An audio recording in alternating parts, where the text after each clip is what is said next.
Okay, so hey guys, welcome back to the Athlete Fix podcast. I'm joined tonight by the dynamic duo, the one and only, aka Physiotutors, Kai and Andreas. Guys, thank you so much for joining me. You're welcome. Yeah, thanks for having us. Yeah. So before we even get started, I totally sincerely want to commend and congratulate you guys on all the success you've had, all of the invaluable content that you're spreading out there for budding clinicians, helping everyone from student physios to physios in the field all over the world. So you should be commended absolutely for everything you're doing. So hats off to you guys. Thanks, it's our pleasure. Thanks a lot, yeah. No worries. So I thought we would start off with, could you just give us a little bit, for those who aren't familiar with you, a bit of background on who you are and what you're doing and all that kind of stuff? Sure. Yeah, should I start? Yeah. So I'm Andreas. I think people know me as one of the hosts from Physiotutors. I'm 24 years old, originally from Germany. Did all my education there. I spent 6 months in the US during high school, but I think initially after high school, after I graduated, moved to Amsterdam to pursue studies in physiotherapy and been here ever since, now for 5 years. Started Physiotutors during that time and now I'm on your podcast. Cool. Yeah, what about you, Kai? Yeah, I am 31, so I'm the older one. And I studied economics and IT in Germany for, it was like ages ago. I think that was in 2005. Started working for a big company. Didn't like it too much, or I wasn't passionate about it. And then I went traveling and I made a switch to physio. And I think it was mainly because I was playing as a high-level soccer player back then. And so I kind of experienced physio on myself a lot.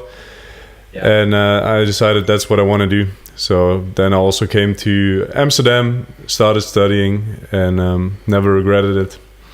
Good stuff. Since then, so you're both originally from Germany then before you moved over to Amsterdam? Yeah. Oh wow! So when did you guys meet then? Had you already met when you were in Germany, or wasn't it till and you moved over to Amsterdam? Yeah, in Amsterdam when we started studying, basically from day one. Yeah. Yeah, I think it's always the same because in our program we had, I think when we started, over 20 nationalities, something like that.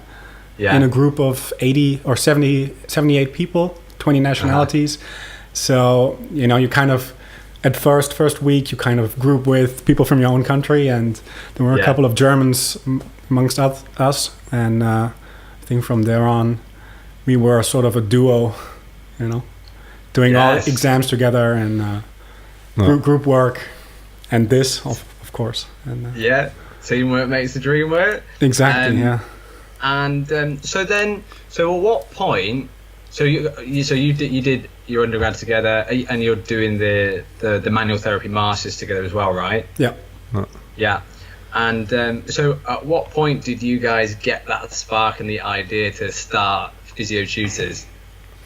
I mean, if you check on YouTube, in the About tab, you'll see that the channel exists since I think 12th of December 2012, something like that. So that was 2012, is it? Yeah, wow. I opened the channel in 2012, and it's pretty much at the end of semester 1 of our undergraduate studies. No way. Right? I don't really remember what the reason was why I back then had the idea of Physiotutors in mind and opening a channel. The first upload was sometime down in 2013. And I think the story that we tell is that it started when we have this peer tutoring program in our school, where once you're a second year, you can once a week take care of a group of first year students and kind of practice skills and talk on a student to student basis and give them some tips maybe. And it's also an elective credit, but you have to write a report in order to get the elective credit for that. And then we were like, okay, what if we just upload videos on the content that we cover in those classes and upload them to YouTube so that our group of students can then again recap on what we did in those sessions. And we never did that either. we never got the credit, but brilliant. it didn't matter. It evolved into something bigger than that. Absolutely. Oh, that's so cool. So you obviously the content with Physiotutors has grown exponentially, and must consume a huge amount of your time. So what's the time sort of split between content creation and seeing and treating patients, that kind of thing? Can you repeat the question? Yeah, so all I was after really was that, like Andreas was saying before, that Physiotutors has started to become more of a sort of full-time deal for you guys. Are you still sort of working like in clinical practice, assessing, treating patients, that kind of stuff? And what's the split sort of time-wise between those two things? Yeah, it has basically become a full-time job. But we're doing several things. So we're doing our part-time masters in manual therapy, which is a 3-year master's at the same time. Then we were guest lecturers at our former school last year. Yeah. And what I'm going to do now is from most probably September on, I'm going to work in practice 1 or 2 days. That's at least the plan. And then but time-wise, we basically that's the max that we can possibly cover. That's a lot. Yeah, it is a lot, but as long as you enjoy it, it's still great. I wouldn't want to change. 100%. No. 100%. Cool. Okay. So you started Physiotutors 2012, and it's been going strong from strength to strength ever since then. But I'm really curious. Was there anything in particular that that has inspired you to? I know you mentioned about like how it came to be initially, but has anything inspired you to continue it and keep it going? Like, what's the fuel that keeps it going? I don't know if there was like a specific milestone, but I think in the beginning we never thought about like really, or we just started because we thought it would be beneficial for the first year students. But then at one point you see that, other people from other schools and from other countries start to follow you. Yeah. So that's I can't really like remember what the milestone was, but then you start to realize that it actually has potential to grow into a really cool thing. Yeah. And I think last year's summer was the point at which we decided that we really want to take it to the next level, because it was going well, but we had so many ideas and no time, so much to do during our studies and during other things, that we decided to just go full throttle and to improve even more and put out more content. And I think that's also when it really took off. Absolutely. Yeah, I think. What was sorry. Yeah, if I can add to that, I think. Of course, it started during school, and I think also it was sort of. People didn't take it seriously, or once we started to take it more seriously, people thought, this is a joke. I think that's at least the feeling that I got during it. Physiotutors, all right. Yeah. Especially because you're students, right? You're a student. But of course you're excited. You get 100 subscribers at some point, and you're like, all right, there's 100 people who are like, okay, I want to see more of that, and I subscribe to that. Then you expand. You start Facebook, you start Instagram, and people start liking your content. And I think that's the motivation is day in, day out. You wake up, I check my phone immediately and see what's happening overnight, and you see, subscriber count grows. Now it's going down because it's the summer and nobody wants to do something for school.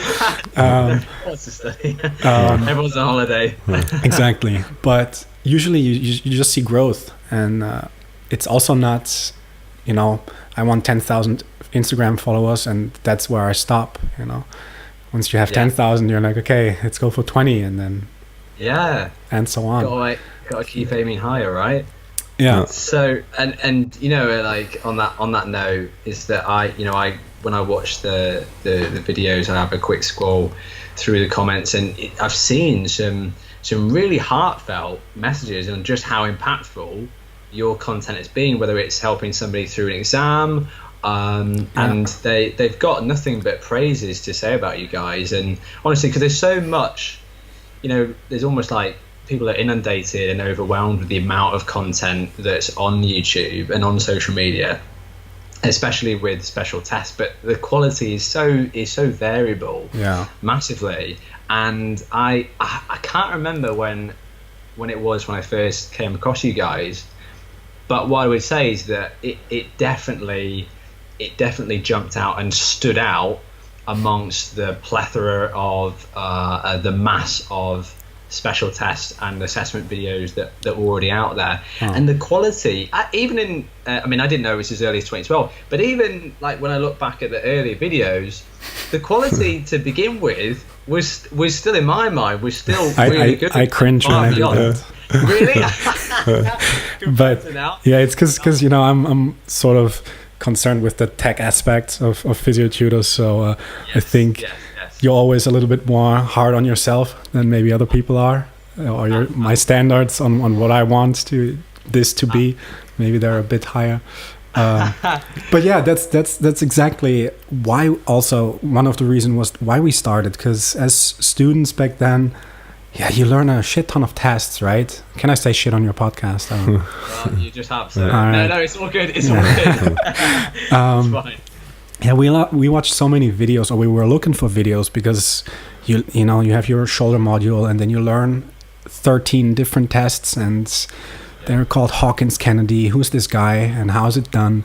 And then you go on YouTube and you type, and there was no consistent source, right? There were channels who had one video of the Hawkins Kennedy test and maybe another test of their dog.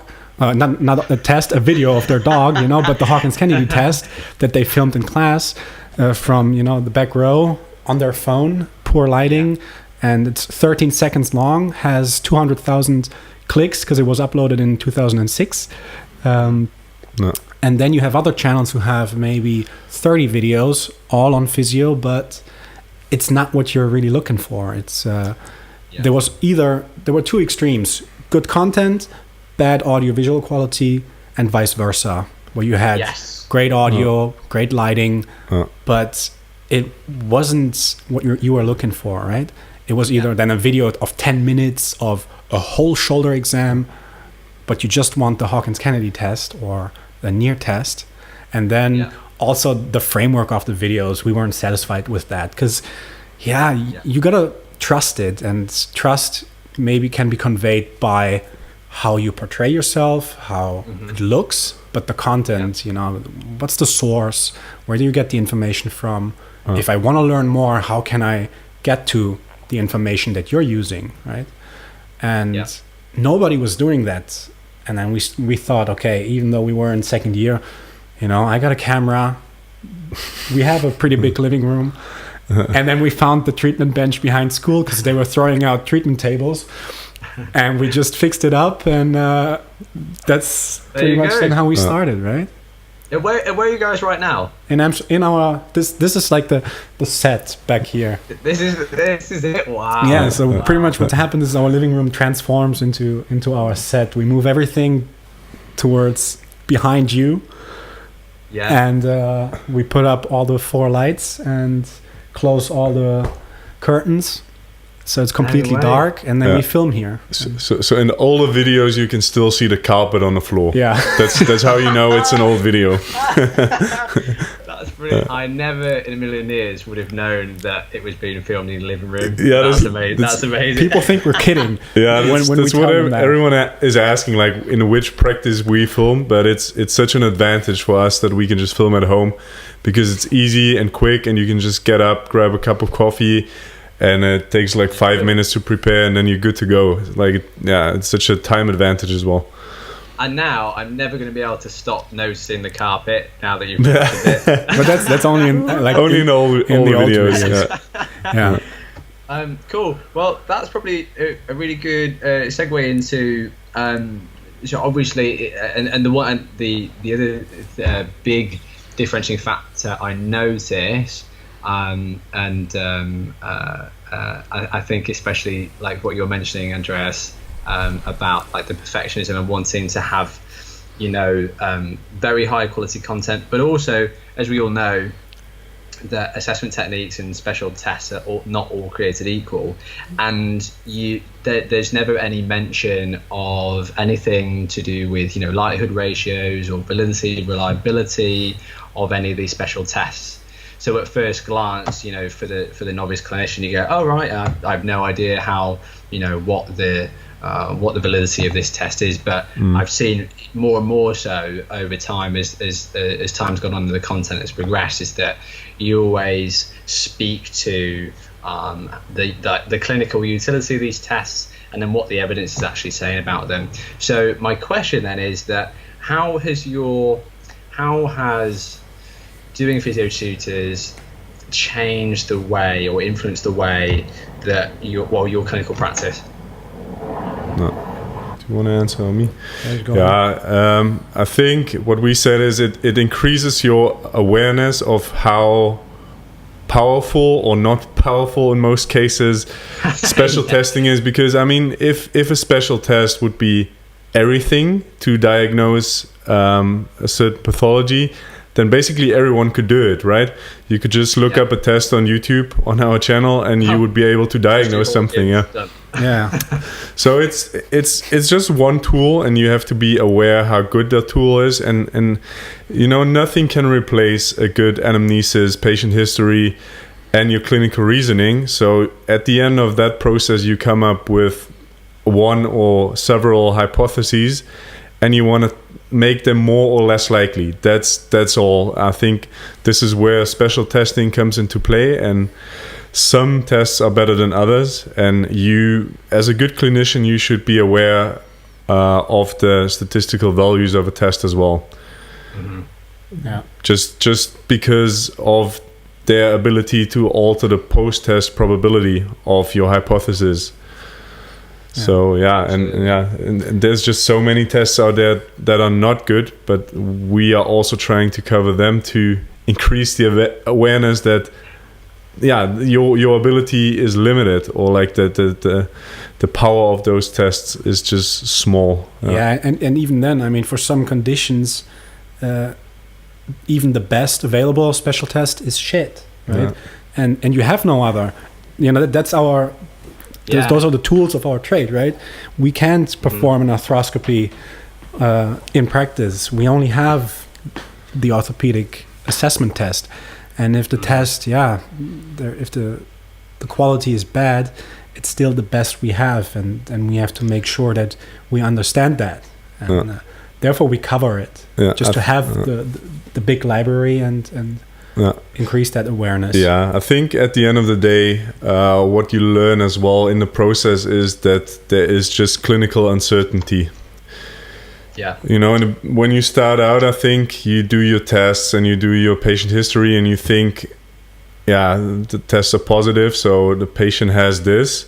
This is a bit like a patient thinks, because patients come into clinical practice and they want to know what they have, but at the end of the day, there's just always uncertainty, and you can never be 100% sure. You should just be able to kind of have an idea about how high your uncertainty is. Good way of putting it. So then, have there been any special tests that you completely just thrown in the bin after having investigated them thoroughly? I think SI joint movement tests. I knew I'd written down SI joint. Of course. The provocation clusters, I think we don't throw them out. I think that's what you can do. Laslet, Van der Werf, maybe. But Forlauf, Gillette or Gilet. I think in general all tests that assess movement are pretty unreliable if they don't include pain provocation. And yeah, what is super surprising to me is that like the values for neurological assessment are pretty poor, but yet it's still used everywhere, also because it's our only option to kind of detect a paresis or like the radiculopathy. The radiculopathy basically. So, but that's also really limited and still used everywhere in the world. Like it's a big or like it's a perfect test or like a gold standard, but it's really limited. So what else? SI joint tests completely out the window. And it's funny you mentioned that because not the provocation tests. Those are not out. No. Oh yes, because it's funny because I when I did my masters is that on the assessment module is that we went through all of the SI joint static palpation landmarks, trying to have a specific anatomical diagnosis, so whether this person has an upslip or a backward sacral torsion or anterior innominate rotation, all that kind of stuff. And we didn't do any of the pain provocation tests. And then when I did my lit review, and I was shocked to find just how poor not just the kinetic motion screening test like the standing flexion Gillettes, but just static palpation alone, that intertestal reliability was shit. So I thought, if it's just static is really shit, how bad is it going to be when it comes to motion? And when the motion we're talking about is mere millimeters anyway. I thought, what an absolute waste of time that was. No, that's true. And then still if you find abnormalities, it still doesn't, it's in so many cases just variety, just a normal variety. Yes, absolutely. So off the back of that, I read, I don't know, do you guys follow the sports video, Adam Meekins? We went to his course. Oh, did you? Great guy. Awesome. Awesome guy. He literally just tells it completely like it is. He's like the most controversial guy I've ever. He probably hates 99% of our content. No. He just doesn't like manual therapy, but his term manual therapy, or his definition, is really broad. That's like from basically he means everything that is hands-on in some kind of way. Whether it's soft tissue or joint moves or whatever. I think I'd read one of his articles the other day or came back to it. It was something like, manual therapy is a complete waste of time. And all these comments like, chiropractor, osteopath, physio, I can't believe you said that. Up in arms about it. But one of the ones that I did read, where, because I really related to it when he was talking about the SIJ and those types of dysfunctional motion testing, and said that in his own education he speaks to people, his tutors saying, oh, can't you feel that slight innominate torsion there, and felt like he was questioning himself, whereas in reality, when he actually looked through the evidence base and then found just how poor quality the validity and reliability, etc., was on those tests. And I started, it was off his article when he said that he's still, moderate to good reliability and validity, and in general, I think a better, because it's not just the tests themselves, is it? It's how valid are the actual gold tests that they're referenced against. So when he talked about the pain provocation cluster, I started pretty much. And it was annoying because I'd spent all this time learning all these tests, and then I was like, and they're all bollocks. So, so I switched to then pretty much sticking with the pain provocations, and really helpful though, because I know you guys have done videos on those. So thank you for that. Because it's always you're welcome.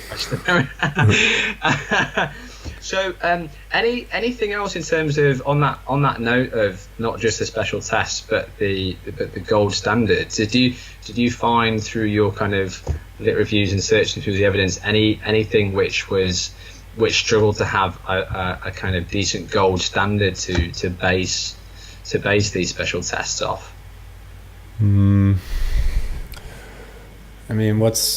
It really depends what your outcome measure is, right? What the goal is considered the gold standard.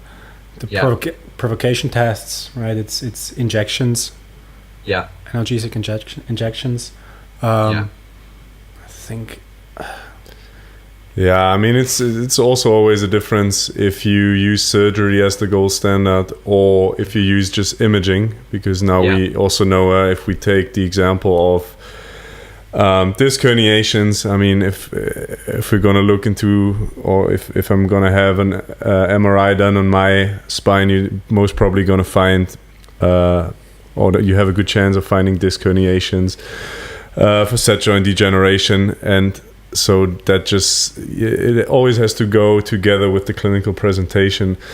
Yeah, but I mean, in general, of course, like if you don't take the proper gold standard, and if you take a standard that is also not ideal at detecting a pathology, then your index test will always be look better than it actually is. Yes. Yeah. Or it will just be the whole picture will be distorted. Any thoughts on special tests for slap tears? We've published a cluster that's if you say so. I think Reimann et al. 2010. Yeah, it's also in the meta-analysis by Hedges. And he mentions two tests. That's a combination of the passive distraction test and the active compression test of O'Brien. And it seems to be a relatively decent test cluster to both confirm and rule out. So I think positive likelihood ratio is around 7 and negative is around 0.33. So it does seem that it does seem promising, but then like oftentimes there's another RCT done and then it turns out that it's not that good. So you always got to be careful. Absolutely.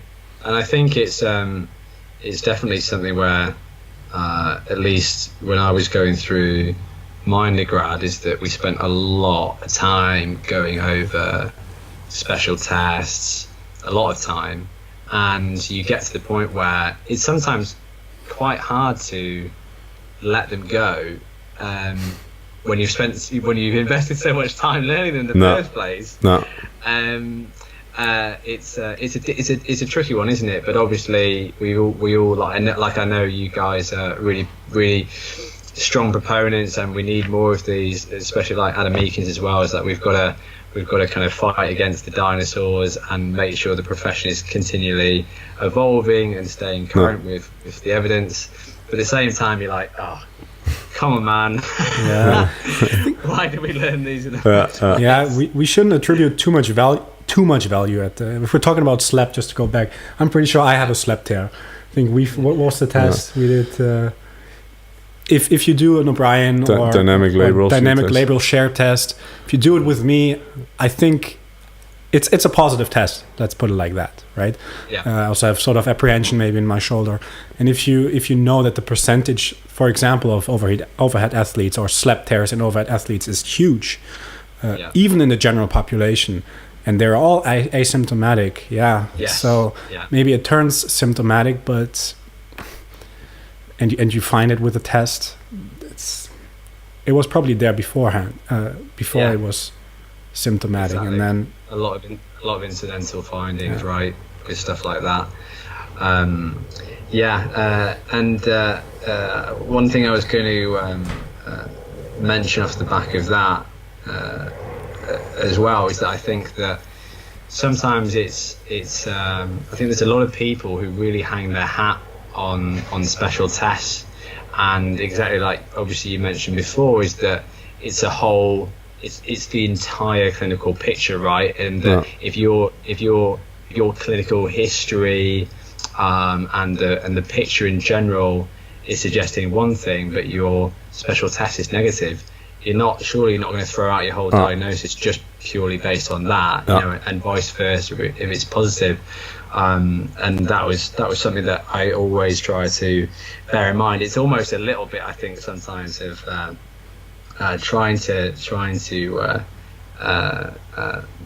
let go of the need to put so much emphasis on special tests and really remind ourselves that when it comes to making a diagnosis, is to keep that whole big picture in mind. And exactly like I couldn't put it better, that it's just a small part of that whole clinical picture, right? No.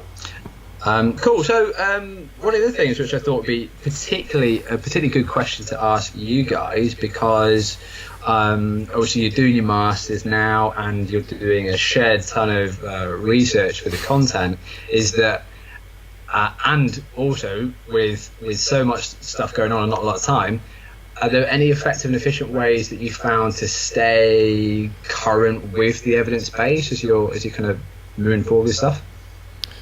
I think the easiest way is to just engage on social media, like to follow us, to follow other pages, and another. Just watch Physiotutors and you'll be fine. No, there's other great pages, of course, as well. And I think another great way that how you can stay up to date is to just subscribe to different journals that you find interesting. You can just put set up an alert that you get, and then you basically always get an overview about new research that comes out. This is what I do also for our page. Or if you talk about SLAP lesion, if you have a search string on PubMed, right, for SLAP lesion orthopedic assessment tests or anything that's done concerning SLAP lesions, just set a reminder on PubMed for that search key, and then once new research is published matching those keywords, you get a notification, right? And then it's more filtered. But I mean, I would suggest what Kai said second, to just be on Facebook, because I think even the publishers, they take a lot of time until they publish the research. I think there are a lot of good people who blog, who are faster, who give you maybe a synopsis of the research, which then you have to be critical because there might be bias or absolutely personal bias.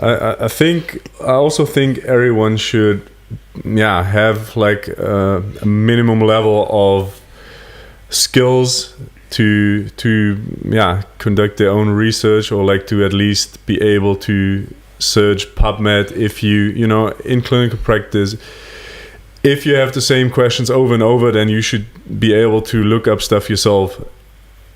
Or if you are unsure about certain things, then just do your own research. I think this is also what we do. And we're no researchers by any means, right? It's not that we can pick apart a systematic review or an RCT. Not to the bone, maybe. But we can critically appraise the research, and I think that's what we're doing.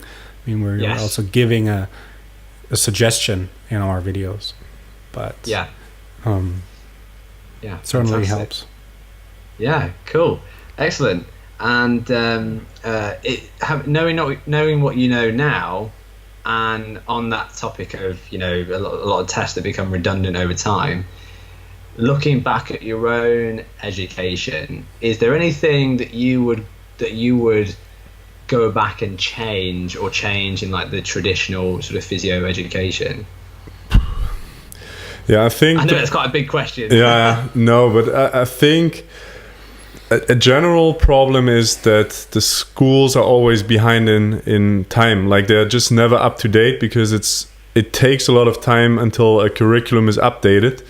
And I think I would guess from research, like until the latest research makes it into a curriculum, is like 10, maybe 20 years. And then you're basically learning stuff that's like 20 years old or 10 years old. And sometimes, the latest research proposed the exact opposite that you're learning. Like we talked about the side joint tests. I mean, we all learned that in class, and then you actually figure out a couple of years later that they're just not reliable. So I think a good so that's always going to be a problem, I think. I don't have a great solution to solve it, and unless there's someone at school who is trying to be as up to date as possible, which would mean a curriculum would have to change more often. And then I think a good solution would also be to use more online resources, especially for the basic subjects. I think it would be relatively easy to teach anatomy in a form of an online course, or biomechanics, all those physiology, all those basic subjects. They could definitely also be taught online, and you could allocate resources at school to other topiks, more on practical classes, I think. Definitely. I think I was pretty happy. Our studies were pretty research heavy. I think straight from semester one we had research modules, which I think also translated into an ability to appraise research more efficiently right from the start, during your undergraduate studies. I think that's something that should be in every curriculum, because I know that in the standard Dutch curriculum they didn't have that to talk about research and methodology. There wasn't a lot on critical appraisal, was there?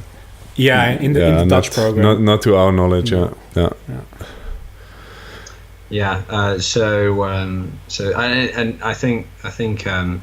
think, as you say, maybe the something that's worthwhile. Maybe I suppose the answer is not necessarily a change, but to place potentially a higher emphasis on equipping student physios and young clinicians with a really good ability in critical appraisal and evaluating the evidence, because then it's just giving them the ability to discern between high and low quality evidence once they get out into the big wide world. And that skill is something that's never going to become redundant, is it? No matter how the research evolves, which is great. And I think, great point on, I think online resources, the way things are going in general, and especially with CPD and stuff like that.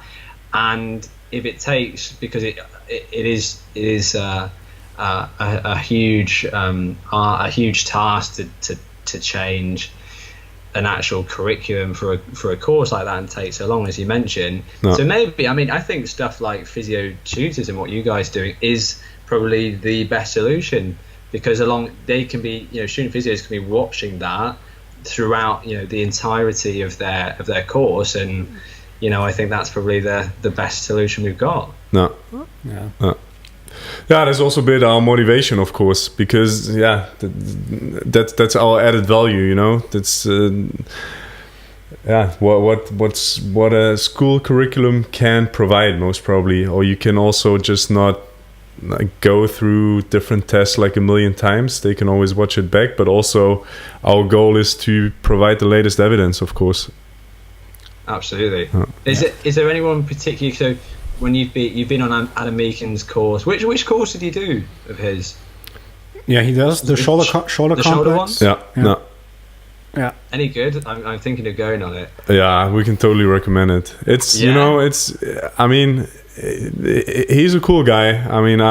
I love reading his blogs, and it's not just about the shoulder. I think he gives you more ideas about his general approach, and the example is the shoulder. And that's such a complex joint, or like a couple of joints, and he breaks it down in an easy manner, and it's all based on current evidence. So I think it was awesome. And he's an entertaining guy. It's a 2-day course, but you don't fall asleep. That's also important. Definitely not a boring guy. No, definitely not. And I listened to one of his a podcast episode he was interviewed on. I think it was on Clinical Edge or Physio Edge, and he talks about really stripping back and simplifying the shoulder assessment process in a way that it's really revolutionized the way I assess shoulders now, because you know, he was one of those people that says like too much emphasis placed on special tests, clinicians almost having this need to overcomplicate things, and the way he broke it down, I think he sort of refers to like the weak or mobile and painful shoulder, the stiff and painful shoulder, and stable and painful shoulder. And I was like, this is absolutely brilliant. So he was really good. Any other people who you particularly follow or who you're big fans of? I think it's never wrong to follow the whole pain science guys, especially Mosley, Butler, also Peter O'Sullivan, of course. Yeah. Who else do I follow? Yeah, I think Adam Meekins, Eric Mera on Twitter. Yeah. Also like Greg Lehman. I mean, there's so many guys like... Jared Hall, I think, does some good stuff. Also geared towards the student PT. Yes. Yeah, I think that's also just a general advice to students or practitioners to just follow people that are leaders in the field and that put out good content. I mean, it's also what we do. There's like so many clever people out there, or people that actually do the research themselves. It's, that stuff is gold, and it makes you think, and it's crazy. That's the crazy thing about the internet nowadays. Also Twitter, you can just reach out to the leading researchers in the field, and they actually Twitter back. You know, that was just not possible like a couple of years ago. It's awesome. You know, like I remember we had like a question about all those provocation tests for the SI joint during our masters, and we just tweeted Mark Laslett, and he just tweeted back like a day later or something, or not even. Like multiple tweets. He's like, all right, 1 second, awesome, it's going to take some time. And then you get like 3 tweets back. I remember I emailed Jenny McConnell about a patellofemoral question, and I didn't expect her to reply at all. So when I got a reply, I was like, oh my God. I believe it. It's a great way to connect, and I think we need to kind of leverage and take advantage of social media, everyone's on it all the time anyway, right? So why not use it to stay up to date? Very powerful tool, definitely. It sure is. And you guys obviously have, in keeping with that, have moved. So you're still doing YouTube stuff, but you're on Instagram, Facebook now, all the rest of it, which is really cool to see. Yeah, it's tough to keep up with all of it. I mean, we have a Snapchat account, for example, but Snapchat as well. If anybody wants to do a Snapchat intern, if anybody's really good with that, it's like we have Snapchat, but the problem is we haven't figured out how we can best use it. For us. I mean, we've had some ideas, but then again, time is the issue. I think that's the main thing. Like we have so many ideas, but just not enough time. So then you got to focus on what's really important. Yes. Have you had any? I think I'd seen you sort of advertising for another clinician to come on. Have you got anyone else on board? Like who's next to join the physio tutor team? Oh.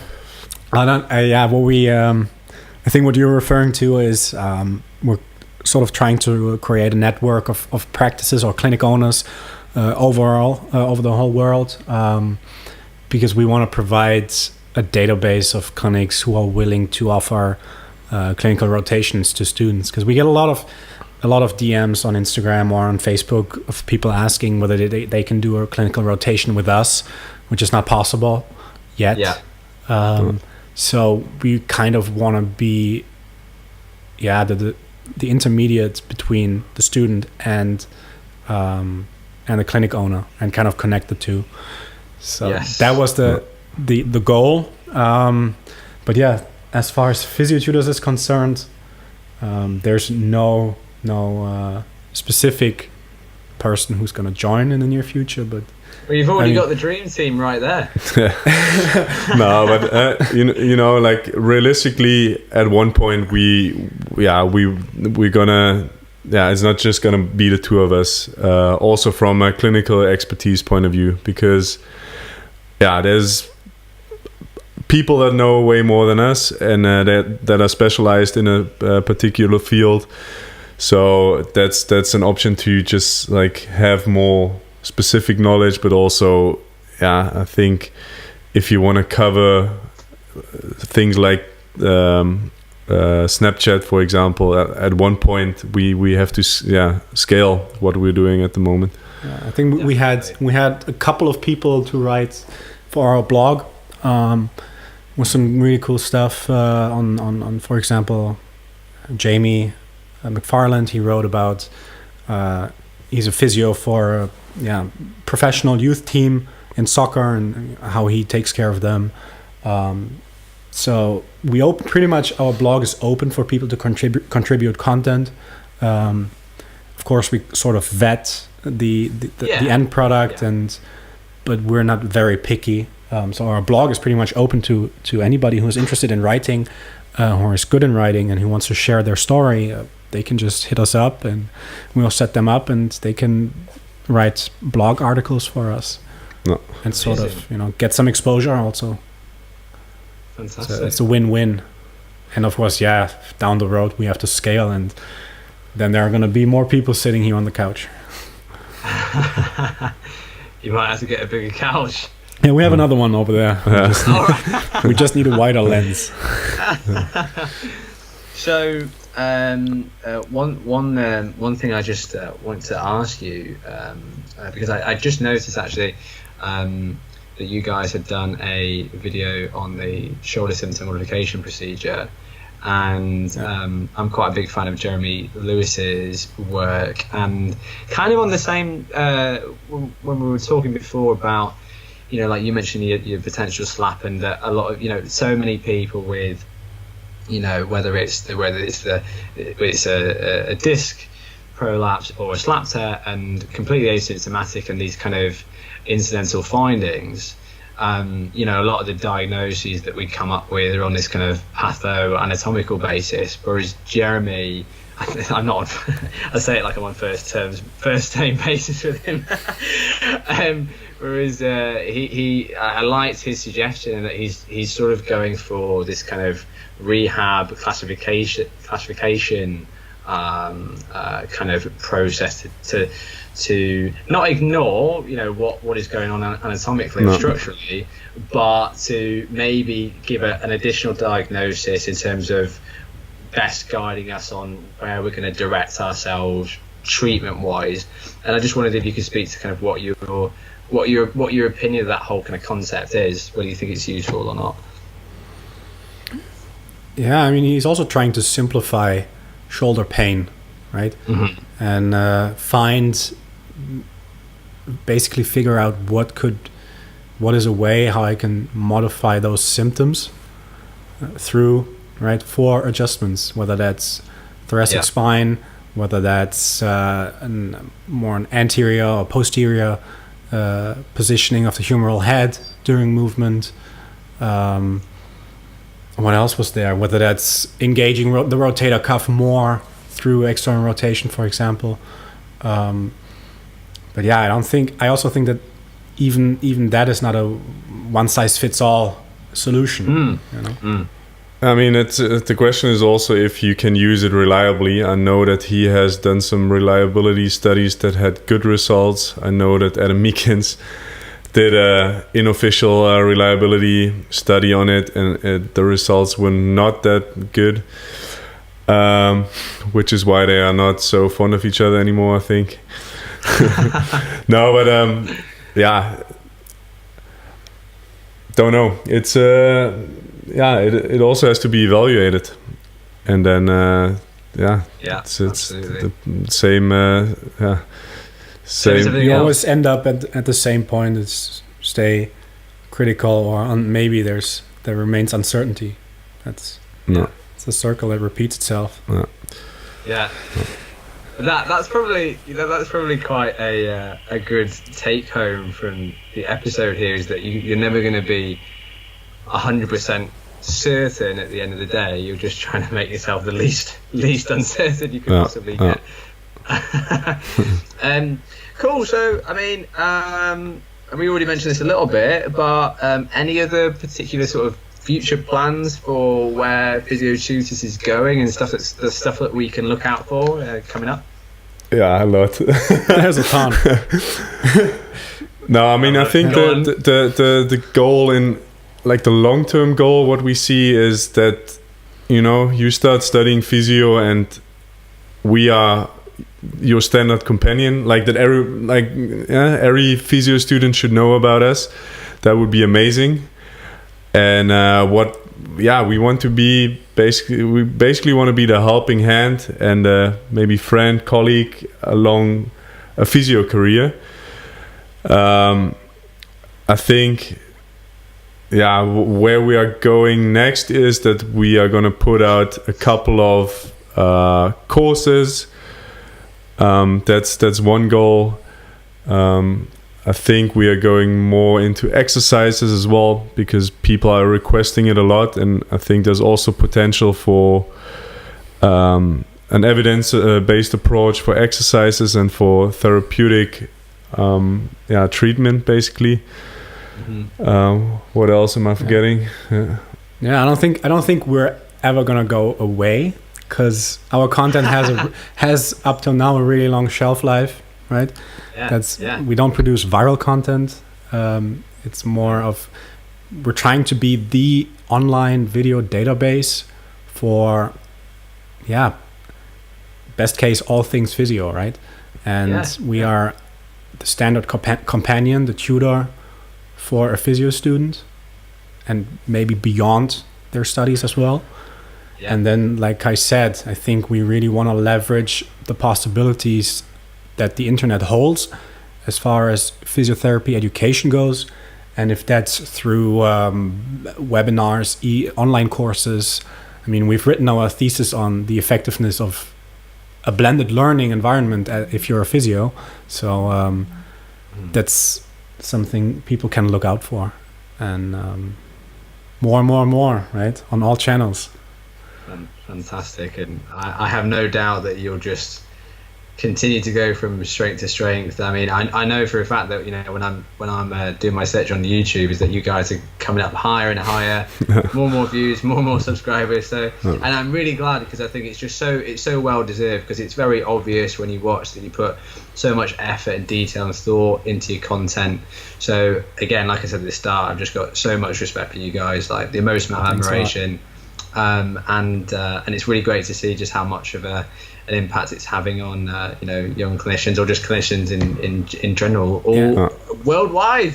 Yeah, it's really humbling for us, like truly humbling. And I mean, I reply to every DM I get. We talked about it in the beginning, when people now in summer, when they had final exams, when people just said, I passed my final exam, I got my degree because of your videos. It's it's awesome. It's something we never expected, like when we started out, because you're just trying to solve a problem and do something you're passionate about, and then this is where it is now. So it's kind of crazy for us. Yeah. Well, I think when those two things meet, it's just a match made in heaven. You know, if you're solving people's problems that a lot of people have, and you're passionate about it, which you guys obviously are, which comes across as well. And I think that's part of the reason. That's part of the reason, you know, like.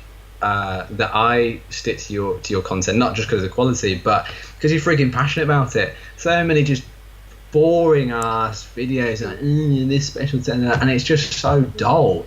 But when you get people that you know are just like living and breathing, you know, what they're doing every day, it's just amazing. So another like well done. We also like talking about it. I think that's also why we were like, let's do this podcast, Jay. It's also our first time, but I think also good for people to. Podcast? It's the first podcast that we're on. Yeah. Oh well, I mean, and 100% genuinely, I'm truly honoured that you guys agreed to come on. Hell, you're the first one who reached out to us, so first come, first serve. It's easy as that. Because it's funny, because when the past few people. It's been, I mean, social media's been so great, because I've connected with so many physios or just therapists in general, or strength coaches across Instagram, across the world. I have a few people from the US and stuff like that. But these are guys who I'm like either following on Instagram because I've watched you guys on YouTube for quite a long time now. And honestly, it's like you guys are like, to me, like physio celebrities. Yeah, it's kind of funny. Yeah. So it's so surreal when you come on. It's like they're the guys from the YouTube videos. It's the Physiotutors. Yeah, but come on, you had Jordan Syed on last time, right? Yes. And he's huge. He's huge on Instagram. Yeah. And he's Gary's fitness coach. So man. Yeah, all this stuff is unreal. I just feel like a kid in a candy shop, and so it's truly like such a pleasure to get to just chat about this stuff with you and have you on. So we're happy to be here. Yeah. And what I want to finish off with a fun bit, because I know we chatted about this before we officially started the episode. So one is, what are your favourite outtakes and bloopers from filming? Because the one I've seen just earlier today was the Trump flexion, I think. The Trump slump. The Trump slump. Yeah. Drain the slump. Yeah. That was amazing. Yeah, that was also perfect timing, right, with the election and everything. Yes, exactly. Now we have. I think this is most probably why it happened to me. There was like so much going on in the news. Now we have two. We sort of do this Christmas special every year. Or we've done for the past 2 years. We've done a sort of Christmas special, and we always, because that's towards the end of the year, right? School's done, and then we publish outtakes from this year's the year's content. So if you check on our channel, there's like Christmas special or holiday special. You'll find blooper reels. Yeah, it's like 2 videos, two or three. Videos. Yeah, I can send them to you afterwards, and you can check them out. But there's a ton. There's a ton of. I mean, we get better and better at the scripts. Now we have a teleprompter.